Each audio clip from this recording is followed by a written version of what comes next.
Welcome to Accountants Law Pod, where accounting professionals and law firms converge. Hosted by Linda Artisani, Sarah Prevost, and Stephen Libhart. Welcome back to the podcast. And this week we have a very special guest and a great topic. So the topic is how to sell without selling. So how to not be that used car salesman where you're like, oh my God, I just don't believe anything you say. So he's going to help us give us some tips, and actually he provides a service for some, can actually help your clients as well. So welcome, Theophan McKenzie. Well, thank you, Linda. Great to see you again. Sarah, good to see you as well. Pleasure. Thanks for having me. Absolutely. We're fortunate enough where we can eventually go for coffee or something because we live in the same city. So nice. Yeah. It is. We've already collaborated a little bit, but yeah, I'd like to know though, and like your service. I mean, we've all been in that conversation, right? Like you mentioned earlier, we're all buyers. So we've all been in that conversation. I just say used car salesman. It can be a brand new car salesman. I can remember going in to get my vehicle and standing there not knowing what car to pick, kind of not sure which one, and going in and like, I don't want to buy this vehicle because I don't like the person trying to push the sales on me. So I would imagine that's a big part of what you do. But you want to describe how you help people?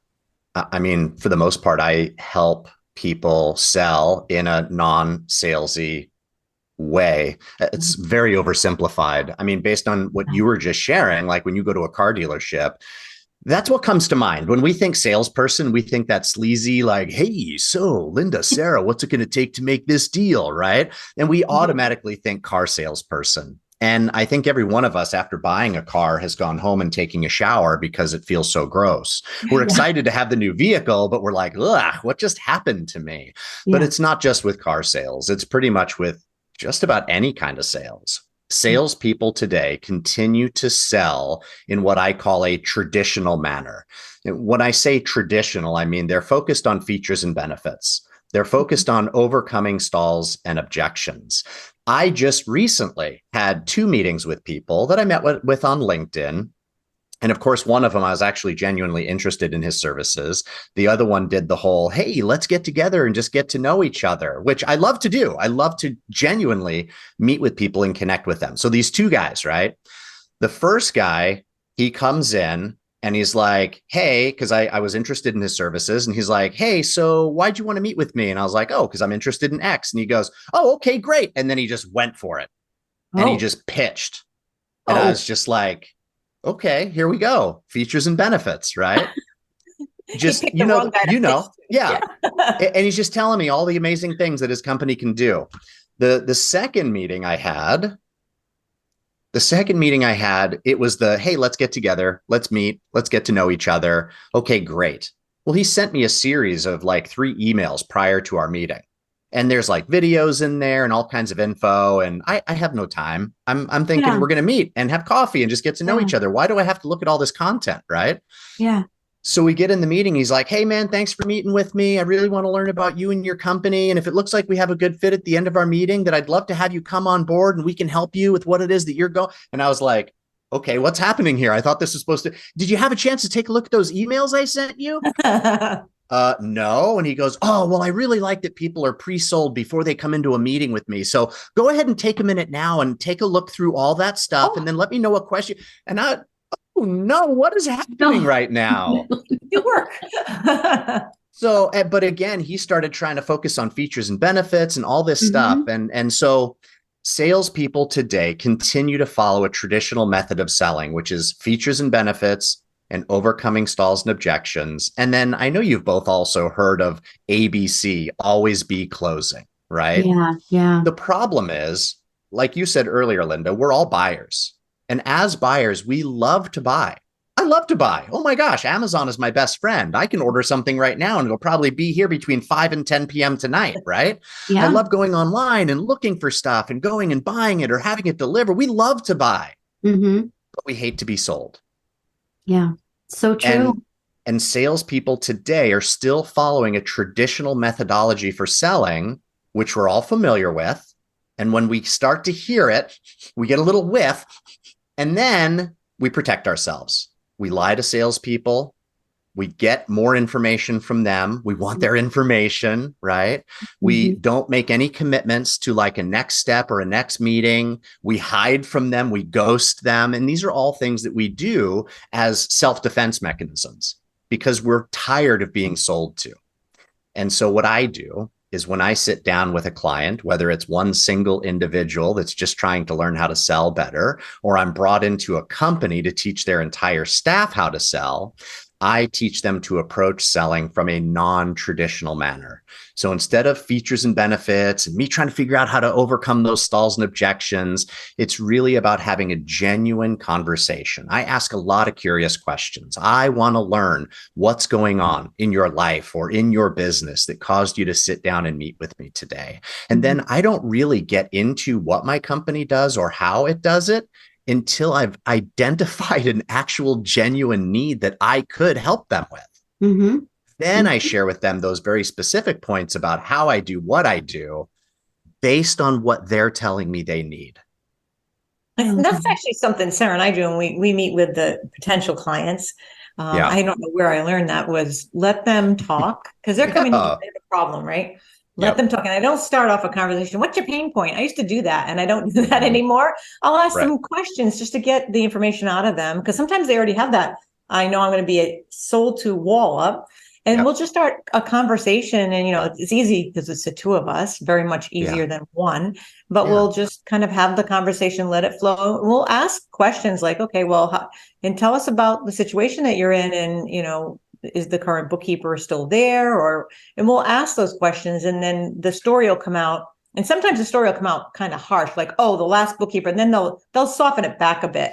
A lot of times they'll make it sound like that person was horrible. But by the end of the conversation, it's like, well, she really wasn't that bad, or he really wasn't that bad, but I might be overstating it, but this is how I feel. Because you want to get those feelings out. And you want to catch those little points in the conversation where they say, the one thing that drove me crazy is they never gave me reports. Or the other one that we hear a lot, I can't get them to reach out back to me. They won't answer any of my emails. Now, is that really true? It might not be because a lot of times we send them an email or a message. We message to Lizio and they don't ever respond back to us. And it's like, wait a minute, you never answered this. Sometimes it's two-way street, but the way they're perceiving it is their reality, right? So you have to you have to listen a lot in those conversations and ask the questions. I think Theophan did it really well. And I had a question in there too, but I thought that you handle what you're saying resonates with me is I'm coming to you because I have a need, or I may not know that I have the need, but I just want to have the genuine conversation. And from that may result to a benefit, a win-win for both. And genuinely, that's how I personally feel, because I, like everyone, don't want to really be sold. Some people love to be sold to because they like that schmoozing. And I'm like, that's not for me. Well, they like the game. I think they look at themselves as the cat and the salesperson as the mouse, and they like to play with them. Yeah, come sell to me. Yeah. So true. But you said something. Okay, so this, I'm dying to know because we all get this. And it's kind of like the LinkedIn platform. People reach out because that's part of it. And then you get all these requests and I'm like, I'm not responding because I'm genuinely like, this is overwhelming. I had the same thing. I've sent you 5 emails or 5 messages. Did you read this? I'm like, did you consider the fact that I'm running a firm? I'm super busy. And I didn't actually, you wanted to connect because you had a genuine message, which turned into a huge sales pitch now. I'm not responding. How do you handle that? Like, because you're actually, sometimes you figure out something that works for you to connect and you want to make that. How do you figure that out actually? So for all those folks that are sending you all those messages. I found, I think about a year ago, I found a picture, I guess a meme of a guy standing there holding a sign that says, "Stop DMing me your pitch." So whenever somebody sends me like 2 or 3 messages in a row and they're clearly trying to sell me something, I just put that in there and send it. Oh, I love that. That's what I don't like about LinkedIn. I know I'm missing opportunities that are good, but it's every single time you take a connection, I'm like, should I do this? And then it looks like I might want to, and they just hit you hard with the pitches. And it's constant. It's like, I'm a bookkeeping firm. I need, do you need more help? And then if you answer them, it makes it worse. So you just tend to not respond. Well, some people send you emails. Yes, they do. So then it drips away from that. So I like that. But the fact that you have figured out how to build some sort of relationship, if it works, like, I mean, I know that you really have a knack and you've long tenure of understanding this. So it's nice to learn from somebody who understands it from a position of like, oh God, I'm busy working here, friends. I'm not interested in all this. So that's interesting. So that is such a fascinating mindset shift. Features and benefits move away. Because really somebody's walking in the door, whether it be for our services or for our client services. There's a need. Obviously family law, super easy for the need to figure that out. Immigration, super easy for the need to figure it out, but you don't really know. So you're trusting the guidance. Yes. Well, and I want to kind of address something that Linda was mentioning earlier, like some of the prospects that you'll talk to, they say, oh, we weren't getting regular reports. Okay. So on the surface, that is a potential need. What you're hearing is they want to receive regular reports. You also mentioned earlier the word pain. I really like the word pain. I look for 2 to 3 pain points when I do a consultation with a prospective client. And the reason is a couple things. So first of all, we make decisions intellectually, but we buy emotionally. So true. The intellectual statement, I wasn't getting regular reports from my last bookkeeping company. That's why I'm talking to you. That's a symptom that they're presenting with. That's an intellectual statement. That's not an emotional response. So when somebody says, oh, we're not getting, we weren't getting reports from our other bookkeeping company. So yeah, we wanted to talk to you guys. Here's a great follow-up question, a curious question. Well, so Linda, what is it about getting regular reports that's important to you? That is I would love to know the answer to that, because I would bet they get little deer in headlights because they just know they need them, but they don't really know why they need them. Right. So here's a couple of things. First of all, what I strongly recommend is don't make assumptions. Yeah. When you hear a prospect say, oh, we're not getting regular reports, that's why we're talking to you. It's really easy for you, especially being in the business for as long as you have, to go, oh my gosh, regular reports are critical. Absolutely. Because you need to see where your numbers are so that you make buying decisions, and maybe you need credit and you need to have these reports. I totally get that.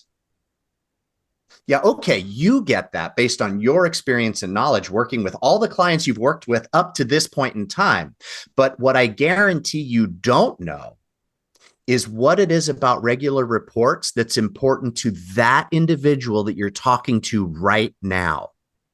So don't make an assumption that you understand their reasoning behind the statement, behind the symptom they're presenting with. Start asking more curious questions and start drilling down to identify their real pain point. Oh, we're not getting regular reports. That's a symptom. What is it about regular reports that's important to you? Oh, well, we weren't getting regular reports for about 3 months. As a result, we realized that we were cash poor. We weren't able to hit payroll on time. It was so frustrating. And then if you hear something like that, just as an example, and I'm just making this up as we're going, right? No, but let's I say love that's what you heard, and you go, your response would be something like, oh my gosh, you weren't able to make payroll. What was it like not to be able to pay your people on time? Again, we can make an assumption. Oh my gosh, not paying payroll on time. That's terrible. That affects people's ability to pay their bills. Your employees are going to be so upset. We can make assumptions, but your assumption is not nearly as important as where that person is in the moment. So that next curious question, oh my gosh, I'm so sorry that you weren't able to make payroll. What was it like? What was it like for you to not be able to make payroll? And then stop talking and let them answer. And as you're listening to what they're saying to you and you're asking additional curious questions, you will eventually get to a place where you're able to identify their emotional pain point. And they feel heard. And you haven't done any features and benefits selling. You've just had a really good conversation with somebody about what they actually need. Do you ever introduce the features and things that you do at all in the conversation? And after you've listened, is there any point where you could bring that into the conversation? It's usually towards the back end of the conversation. Once I've identified like 2 to 3 pain points, things that keep you up at night, that you're really truly emotional around, that caused you to meet with me in the first place. Once I get to that point, and then, we'll discuss what it would cost to work with me if you do decide to move forward. And I want to make sure I'm in front of all the right people that can make a decision. It's not until the back end of the conversation that I will address the solutions to your needs, to your pain points. And we could say that that's features and benefits, but it's very different to traditional selling. With traditional selling, the salesperson goes, here's the 10 amazing things that we can do. And they take that shotgun approach. So what I'll do is I'll identify, let's say, those 2 pain points. And then towards the end of the conversation, I will talk about the features and benefits of how I can help you with my product or service, but only as it relates to the pain points that came up earlier. So if there's 10 things I can do, you're only going to hear about 2 of them based on what you really need. And that's a really big difference. Because then, once again, then I'm addressing the solutions for your pain points. And you, as a buyer, you're going, holy crap, he gets me. This guy, he gets me. He understands my business. He understands my, I'm definitely going with this guy. He gets me. Yeah. Because you've made that connection. So there's 2 things that come to mind. Making sure that the conversation stays in because people go way off the rails, right? So there's that. That's one question. How do we do that? What's the craft for that? And the second part is, it's kind of twofold: red flags versus symptoms. And like, as you're taking note, like, where do you help identify that? And I'm sure that's a part of the process in which you teach, because you. Oh yeah. Well, a big part of the training, and I think one of the most difficult aspects for new people to a non-traditional, a modern method of selling, I think the hardest thing for them to learn is actually how to ask those curious questions and then practice active listening. Oh gosh, it's so hard because salespeople, we've memorized these presentations, and when you try to explain to them that God gave you 2 ears and 1 mouth, shut up and listen. And you try to explain to them that they've been suffering from alligator syndrome for all these years. They have this big mouth and these 2 tiny little ears, and they just can't stop talking. And then when I train them and I'm like, okay, it's time to shut up, it's time to start listening, they go, huh? One of the most difficult pieces that I train people on is how to ask those curious questions and practice that active listening, because a lot of us, we just don't know how to do it. We just don't know how to do it. And then once you can actually master that conversation style, it won't just change your sales conversations. It'll change the conversations that you're having with other human beings that you come into contact with every day. Because you're starting to ask questions and learn more about the people that are in your life. And all of a sudden they'll go, wow, something's different about Sarah. She's like a really good listener now. I don't get it. It's hard. It's hard to do that. And I don't mean you. I just no. I know what you mean. Like Linda, I feel this way. It's when you're actively listening, you're authentically yourself. Like, you actually want to insert like thought process or more questions. Let's say it feels like a community. I kind of saw this last night. I was walking back from something and I talked to this person, and then I'm walking past, I see the neighbor come out, and right away they started talking. It was just like this identity. It felt like community right then and there. And I feel like that's what people are just, they love that. Oh, you heard me. Okay. Yes. Validated you. I validated you. I may not agree sometimes, but I validated you. Right. And you just actually brought up another really good point. I may not agree, but so it's really important when we're meeting with prospects that we're making the conversation about them. It's not about us. And one of the things I teach my students is, when you're in a sales meeting, nobody cares about you. It's not about you. It's not about how amazing you are. It's not about how amazing your company is. Nobody cares. Yeah. You've got to focus the conversation on the prospect. You've got to dig in and learn as much as you can about them by asking those questions and listening. And when they start to share a story, one of the things that we do in regular everyday life is we one up each other. Sarah goes, oh my gosh, I went fishing last weekend. I caught a trout that was this big. I went to Blue Lake. And I go, oh my gosh, Sarah, I've been to Blue Lake. I was there last summer. I caught a trout this big. Wah, wah, right? My hands are spread out farther because my trout was bigger than yours. We do that in an effort to feel like we want the other person to, oh gosh, you get me. You understand me. Yeah. But what we actually end up doing is we one up them. Yeah. And that happens in sales conversations all the time. Somebody comes to you and they go, oh yeah, I'm meeting with you because I'm not getting regular reports and I don't know what's going on with my business. And then it would be really easy for you to go, oh, tell me about it. Regular reports. You're not the only one I've heard this from. You know, we had this one client that we worked with. They hadn't gotten reports for 6 months as a result of not knowing where their business was. They had to file for bankruptcy and fire all these people in an effort to get your prospect to understand that you get them. We end up one-upping them with a bigger, badder story. Interesting. That is so true of anything. I mean, in any conversation, you see it all the time. Yeah. At a subconscious level, your prospect, they're not going to say it, but they feel it. Yeah. And they're just like, oh, okay.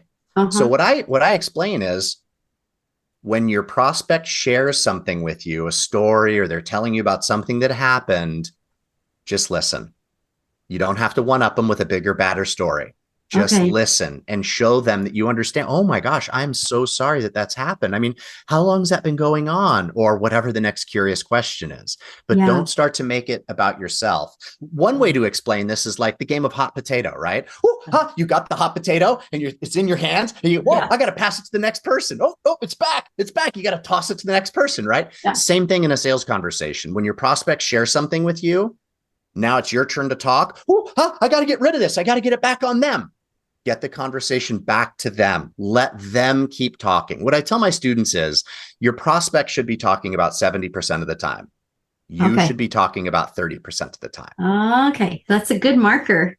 Yeah. Something to think about. Because, you know, that's, I can remember when I was in yoga teacher training, and one of the things, I can't remember the actual Sanskrit word for one of the tenets of yoga, but it was, you don't want to steal somebody's thunder. So if Sarah comes to me and she's like, I lost 2 pounds. This is so fabulous. I'm so excited. I don't want to go to her. Well, I lost 5 pounds that last week. So this takes away from that person. And it's the same thing. That's just a minor example. Like I would never do, but I mean, people do that. Like I have a White House, so I have a bigger White House. You don't want to do that to somebody because you have to think about it from their perspective. They're excited to share something with you. And in this case of a sales conversation, when they come to us, they're usually coming to us with a pain point. But I just hate the word pain point. I wanted to get that information out without actually saying, what's your pain point?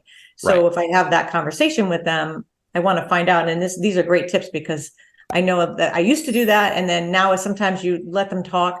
Sometimes it's very cathartic. I'll say to Sarah afterwards, boy, I feel like a psychologist. We just had a psychotherapy session because the person just laid it all out there. They probably felt a lot better afterwards. We kind of felt like we had that heavy weight on us of their whole problem.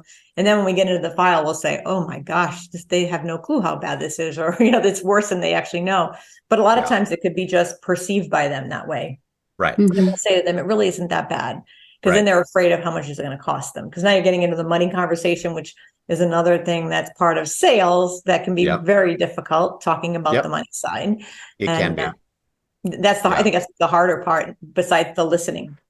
And you can just kind of sit on your hands, or if you have like a rubber band, you can kind of give yourself a little snap to get yourself used to like, not, you know, stop talking. I know I have a tendency to talk a lot. So you just want to get yourself in that habit of not talking. Let them talk, let them. And we had that happen with a client that was not too long ago. And the client was really upset. And it was nothing that had anything to do with us, but they were really upset and they thought it was something to do with us. It's actually something they did. And Sarah knew right away what it was. And she's like, stop him. Stop him now. Because he was going. And I'm like, no, let him go. Let him go. Let him finish it. And he was going on.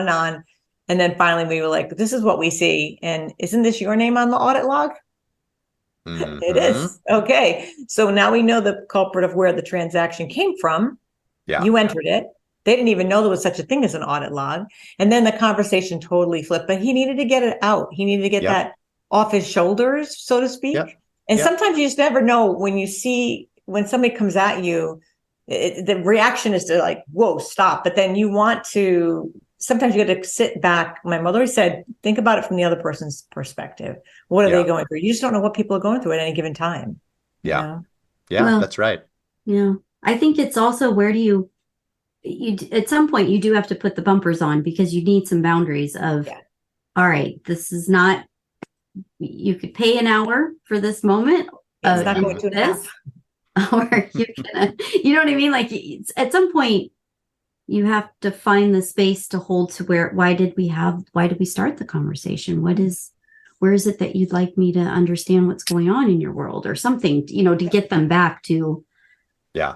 Once they've had the relief valve is off, then Sarah's usually good at looping them back into let's just go through this methodically. And then they calm down. They usually calm down. But I'm thinking as you're talking, Sarah, I was just thinking like for us or anybody listening that's like, oh, I hate the sales conversation, because accountants are usually very introverted.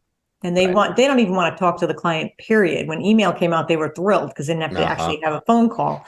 So for someone that's like that, they could hire you to help them through good tips on how to sell. Maybe they're getting the calls, but they're not finishing the lead, and they're not selling their services well enough or providing the value, maybe not describing the value that they can, because that's an art too, letting them know that you provide maybe something totally different than what they've been used to.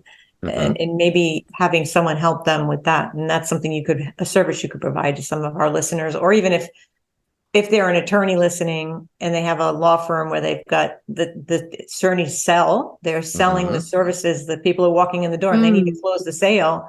Yeah. That's something that you definitely can help with, where people might not be, and the attorneys don't have time to, the partners don't have time to train the staff. So you could hire, and I think a lot of people don't even know that this service exists. Right. I'm out here. Yeah. Hey, so you mentioned the word pain point and how that's a word you don't like. I could not agree more. The word pain is a word that we use in the background during training. But one of the ways that you could start a consultation or as a sales meeting is I would not say, so tell me about your pain. Yeah. I used to do that. That's what I mean. I used to say, because they know it's a sales meeting. No, they know it's a sales meeting. Your goal in the sales meeting is for them to leave the sales meeting feeling like they weren't in a sales meeting. Exactly. Right. Yeah. So to start with, so what caused you to decide to meet with me today? And then just let them talk. And then start listening for that emotional language, right? And I heard what you said about people getting emotional and then you're trying to bring them back down. I recommend just the opposite until after you talk about money. I want my prospect to be emotional. I want them to be upset. Interesting. Because the next thing I do after that conversation about learning what they need and figuring out whether or not I can help them, the very next conversation I have is around what it's going to cost to work with me. I don't wait until the end of the conversation to talk about money. It's smack dab in the middle. So when I've got a prospect that's upset about their situation, they're emotional with me, then I move into the money part of the conversation. And you were saying it's a hard conversation to have. I could not agree with you more if your prospect's not emotional. If you're dealing with an A-type analytical person that's not giving you anything, good luck having that money conversation. But if I get my prospect to a point where they're really emotional and upset about what it is that they need from you, when I go into that money conversation, it is 10 times easier, because now they're like, what is it going to cost me to make this pain go away? Please, I've got my credit card right here. Please just tell me. Interesting. Okay. Yeah, that's a different mindset. I mean, mostly for me, it's centered around, okay, if you're going to, like, the story just goes further and further. I'm like, I'm not your life raft. Right. No. Yeah. Your spouse left you. I'm sorry. Right. Like that was 6 months ago. We're dealing with your business problem. Yep. That's right. You know what I mean? So it's like in those situations, and that happens. That's a legitimate thing that happens. But in the context of our clients, firm owners, and you and I've had this conversation. Yeah. It's it isn't always the best idea to have the attorney be that salesperson. I mean, there should be a go-between, right? Is what we've discussed. Like, yeah. And Not the rainmaker. Yeah. So here's the thing with attorneys, in my experience, and I've worked with more than 80 law firms here in the last 3 or so years. Yeah. My experience with attorneys is their biggest challenge, unless they did some selling when they were in like college or whatever, maybe they were selling Kirby vacuums or something and they're a little more familiar with sales, which I run into every once in a while. But the majority of attorneys, they have never learned how to sell. They went to law school to learn how to pass their exams and pass the bar. And then they get into a legal practice and they're like, oh my gosh, this is not at all what I thought it was going to be. And then if they start their own practice, then they've got to figure out all the things and wear all the hats, and they've never been trained on how to sell. The biggest challenge I've found with attorneys is getting them to do what I call unplugging lawyer brain. Oh, whoa. That's a big thing. Oh, tell us more. Yeah, because they walk into a consultation and it's essentially like, okay, what's going on? Oh, you're not going to believe it. It's the third time my husband cheated on me. You know, we went to counseling. I came home for lunch, caught him in bed with some woman. I almost went to jail. I was going to beat her up and I'm done. I want out. And the attorney, in their mind, they're going, I don't care. I don't care. I don't care. I hear divorce. I can help you with that. Great. Okay, cool. Yeah, let's get you out of there. Let's start a new chapter. Retainers $5,000. We can start on your case tomorrow. What do you think? You want to go move forward? It's just they start talking about strategy. They start focusing on what the case is going to look like. They're very analytical in their approach to sales. And so I do my best to get them to unplug that lawyer brain. Oh boy. When you're sitting in a consultation, what I explain to lawyers is leave the statutes, leave the laws, leave the strategy at the door. When you sit down with this prospect, your mission is to find out what they need. What are the horrible things that have happened in their life that have caused them to sit down with you in the first place? Be a human. Be a compassionate, empathetic human and have a conversation with them. Show them that you actually care, and you'll watch your conversion rates go up. Now, as a result of the number of attorneys that are more analytical and not desiring, or they don't want to do sales, they're not comfortable doing sales. So we're seeing more and more law firms start to bring on what we call non-attorney salespeople. And in my opinion, I think the less legal knowledge the non-attorney salesperson has, the better. I mean, they have to have a general understanding of what the firm does, how they do it, all that stuff, the technology stack, all that. But the less they know about law, the better, because then this non-attorney salesperson, can have a genuine, deep conversation with the PNC, the potential new client, and start enrolling. And so typically what happens at a law firm is somebody calls in, they talk to intake. Intake schedules a consultation with a non-attorney salesperson. The non-attorney salesperson does the consultation, which at the end includes collecting that $5,000 retainer, for example, getting the strategy session on the calendar with the attorney, sending out the retainer agreement or the engagement agreement. So the non-attorney salesperson is doing all of that in the consultation, so that by the time they're done, when that prospect says yes and becomes a client, they now have a strategy session on the calendar. They've paid the retainer. They've signed the agreement. Now what does the attorney get to do? Production.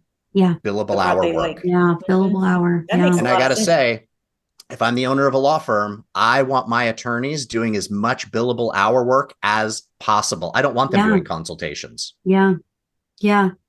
Interesting. So I have trained attorneys. I have successfully trained attorneys on my selling system. And I have trained a lot of non-attorney salespeople as well.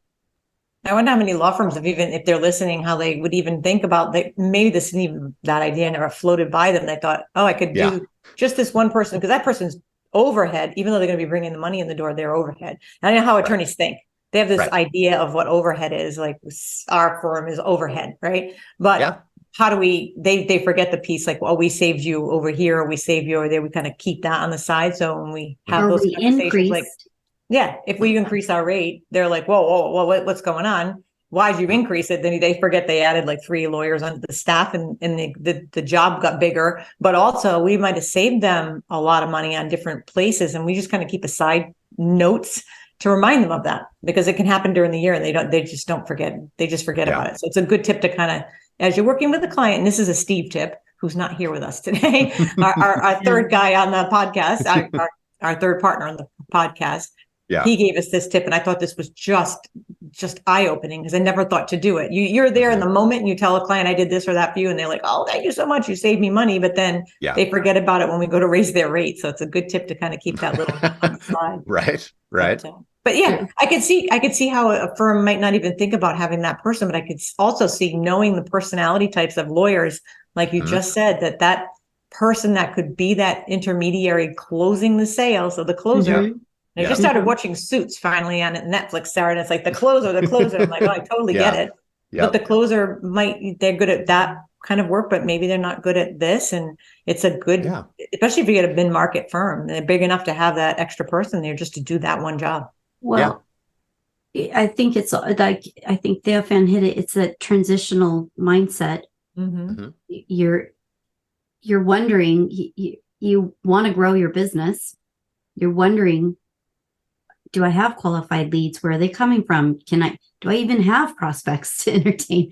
Or what's happening? What is being said? Because you can't be in every meeting.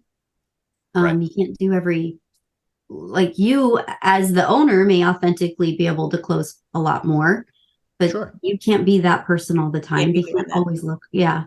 So your process, I'm sure, addresses a lot of it too.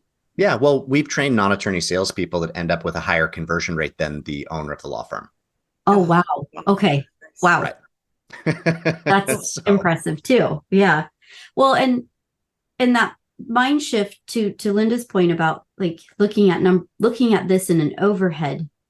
Yeah. Really, but there's a different perspective, a different lens to look at this. The monetary moment in the beginning, yes, becomes overhead, just like it is overhead to train a new staff person.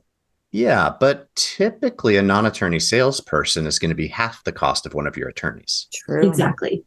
And then your attorneys are working in billable hours. So you've now shifted it. So they're doing more of that and not the stuff like the lunches.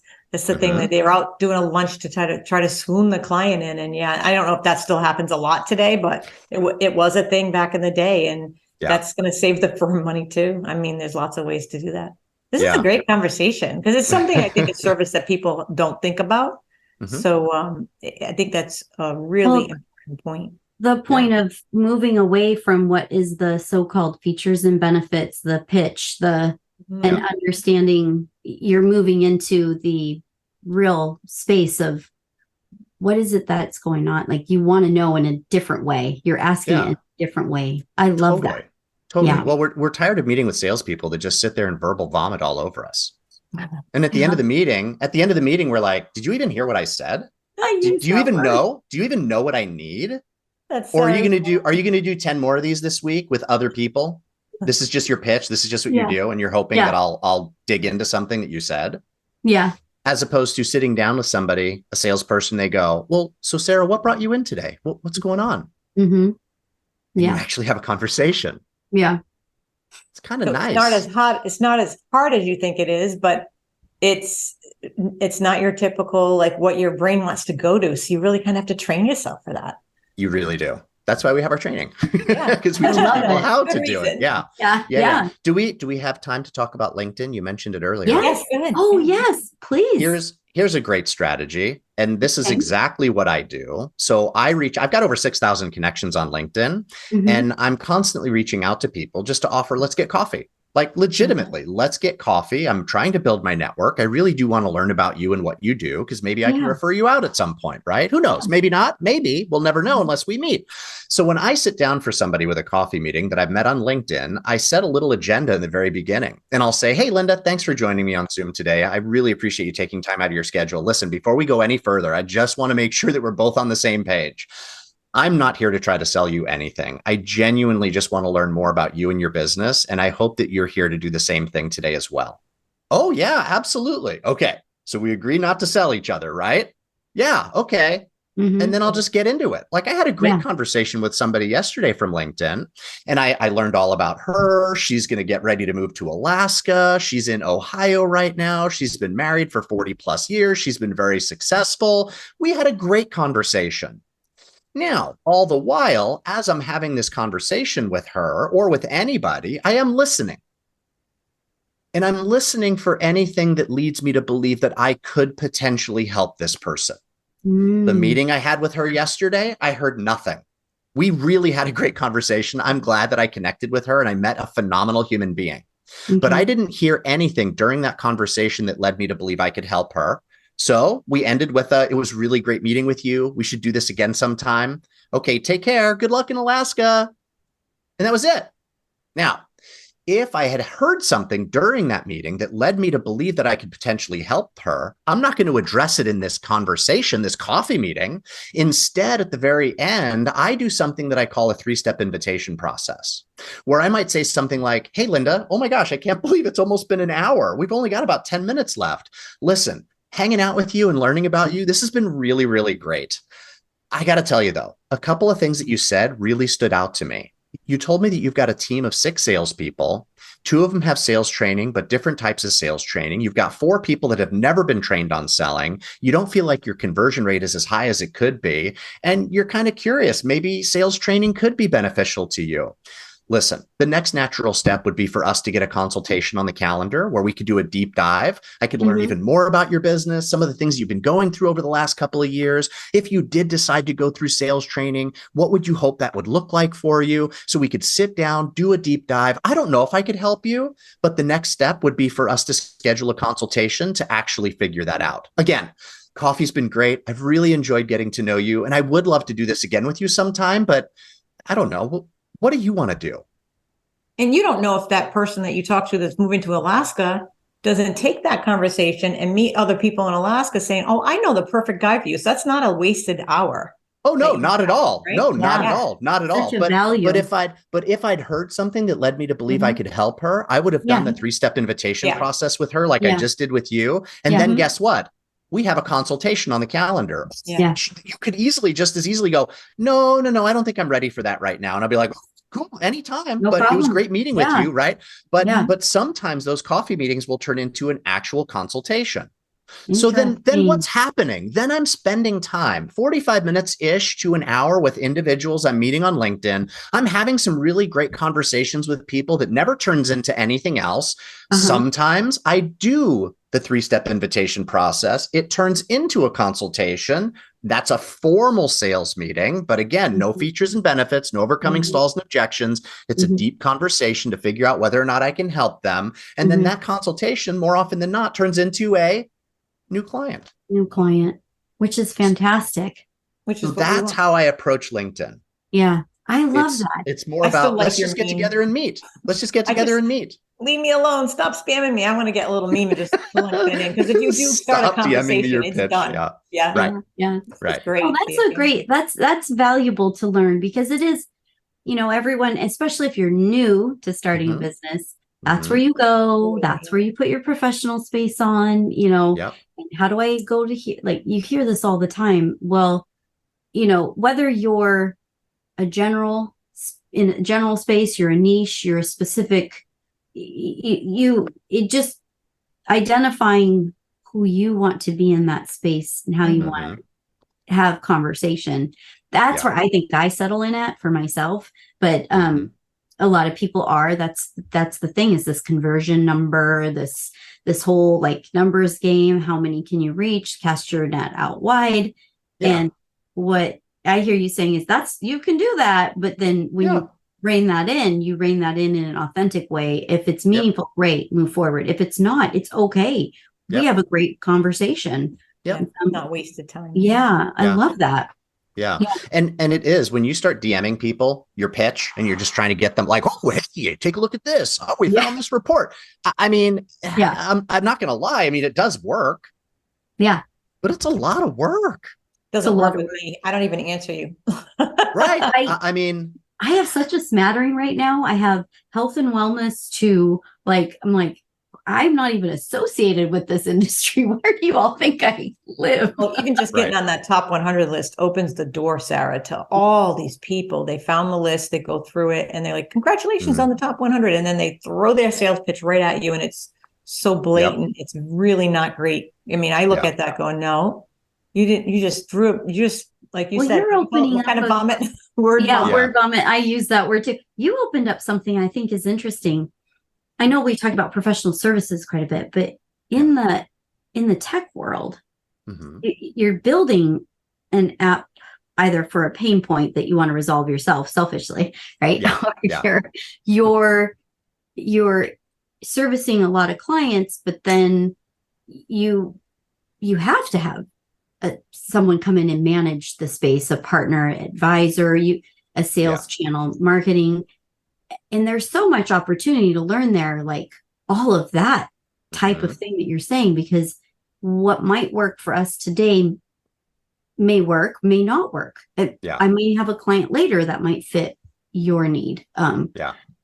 So it's interesting because there's just so much benefit, but you're right. We're living in this adage of we sell like this.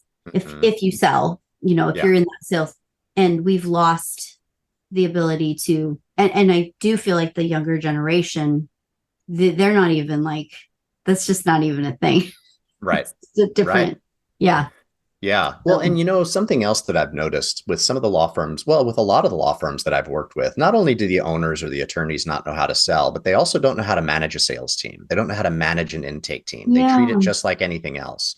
And so one of the things that I do is I will go in as your fractional sales manager or your fractional VP of sales. And it's a 6 to 12 month engagement. You don't have to know how to do stuff.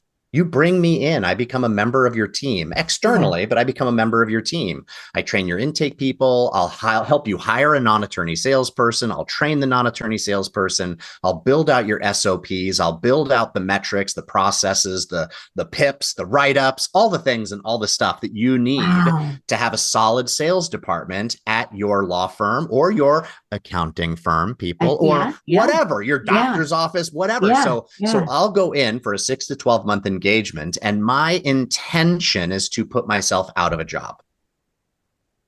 Interesting. That's an interesting way to, but you said some very concrete things that even us, we're as experienced, writing SOPs, getting that's a lot of work. It's so much work. And if you're if you're not just owning a firm, which we're seeing a lot of non-traditional people are starting to own law firms based on this new space. So you're getting a lot of investment people owning law firms. Yeah. That mind shift is coming in no matter what. Yep. So what does it look like? Yeah. Good question. And I've heard some things because I'm a member of a couple of lawyer groups on Facebook. One of them's got over 10,000 members, and there's some rumblings about that. I think is it Arizona, where it's always been that attorneys, you have to be an attorney to own a law firm.